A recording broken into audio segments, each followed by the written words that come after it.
30 अप्रैल सन 1991 को पुणे में पूज्यनीय चारी जी द्वारा पूज्य बाबूजी महाराज के जन्म दिवस पर दिया गया संदेश। हमारा लक्ष्य गुरुदेव आज हमारे लिए अपनी क्षीण आत्मा को पुनर्जीवित करने के लिए उसके नवीनीकरण का अपने भाग्य रूपी लक्ष्य के पथ पर अग्रसर होने में फिर से तेजी लाने का सुअवसर है। मेरे पूज्य मालिक के जन्म दिवस समारोह के इस मंगलमय अवसर पर आइए हम अपने अंदर ध्येय और आदर्श से भरपूर भाव पुनः पैदा करने का संकल्प करें, क्योंकि उसके बिना लक्ष्य मात्र एक मृग मरीचिका रह जाता है। उच्चतम स्तर के संत व आध्यात्मिक व्यक्तियों के जीवन इतिहास से भरपूर प्राचीन परंपरा और संस्कृति की यह भूमि आदर्शवादिता को दफना देने के कारण आज अधोगति और दुर्दशा के निम्नतम स्तर तक पहुंच गई है। लक्ष्य खो गया है और परंपराएं झूठी और खोटी भौतिकतावादी संस्कृति के नीचे दब गई हैं।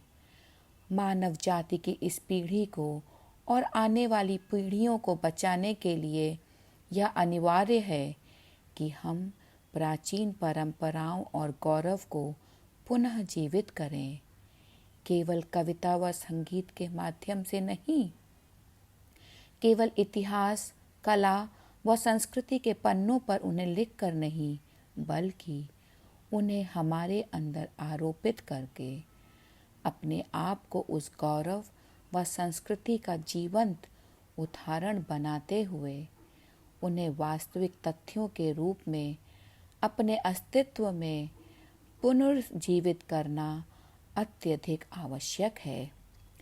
मनुष्यों के इस भूलोक पर मेरे गुरुदेव के अवतरित होने का उद्देश्य केवल भारतीय या अन्य किसी संस्कृति की उच्चतम परंपराओं के अनुरूप या वैदिक अथवा अन्य परंपरा के अनुसार नहीं, बल्कि दैवी संस्कृति व परंपरा के उच्चतम आदर्शों पर आधारित एक महान जीवन जीकर एक मिसाल स्थापित करना था।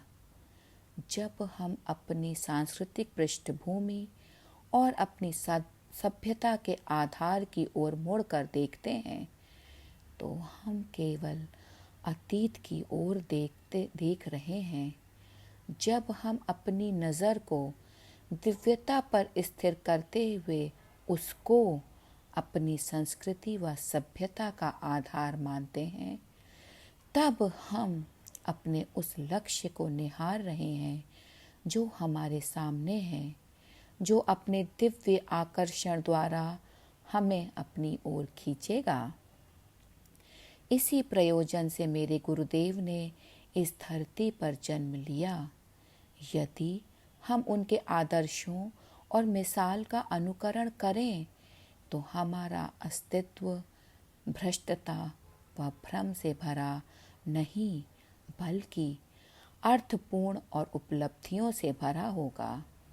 यदि हमने उनके आदर्शों का अनुकरण नहीं किया, उनके सहयोगी बनकर जिस उद्देश्य को हमने स्वीकार किया है उसका पालन नहीं किया, तो हम अपने उद्देश्य के प्रति विश्वासघाती साबित होंगे। हमें केवल यही स्मरण रखना है कि गुरुदेव ही हमारे लक्ष्य हैं। हमें अपने खोए और भ्रमित अंतर में अपनी सांस्कृतिक धरोहर और दिव्य परंपराओं के गौरव को पुनः एकीकृत करना है, जिन्हें उन्होंने हमारे प्रति प्रेम के कारण भव्य रूप में हमारे सामने अभिव्यक्त किया है, और अंततः ऐसी इच्छा शक्ति विकसित करनी है जो उनका अनुकरण करते हुए उनकी भांति बनकर उनके अनुरूप होने के लिए जरूरी है। यदि आप उनके बारे में केवल बातें करेंगे, पढ़ेंगे, तो इससे एक क्षणिक सुख मिल सकता है कि एक ऐसे व्यक्ति हमारे बीच रहे, लेकिन हम उनके आदर्शों का पालन करेंगे और उनके द्वारा प्रदत्त पद्धति को सुव्यवस्थित व समर्पित रूप से अपनाएंगे, तो हम उनकी भांति बनकर मानव की इस धरती पर उनकी दिव्य उपस्थिति को बनाए रख सकते हैं। यह मात्र एक दिन या एक वर्ष का प्रयत्न नहीं, बल्कि मानव जाति का निरंतर प्रयत्न रहना है और यही प्रयास इंसानों के बीच इस धरती पर उनकी उपस्थिति को एक संपूर्ण वास्तविक एवं अनुभवजन्य तरीके से सुनिश्चित करा सकता है।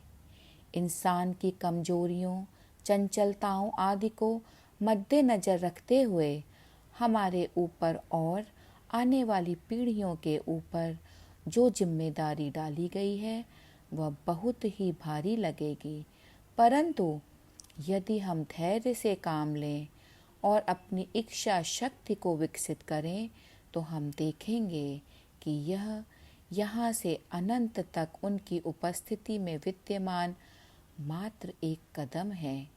मैं प्रार्थना करता हूँ कि ऐसा ही हो।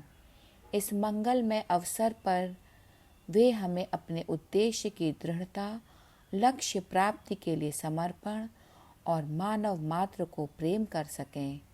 हृदय की ऐसी विशालता प्रदान करें। आमीन।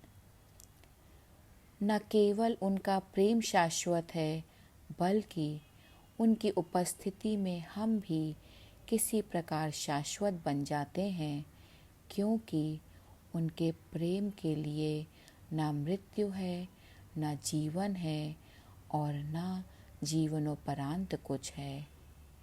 प्रेम के अंग्रेजी में 4 अक्षर हैं और इनका तात्पर्य क्या है?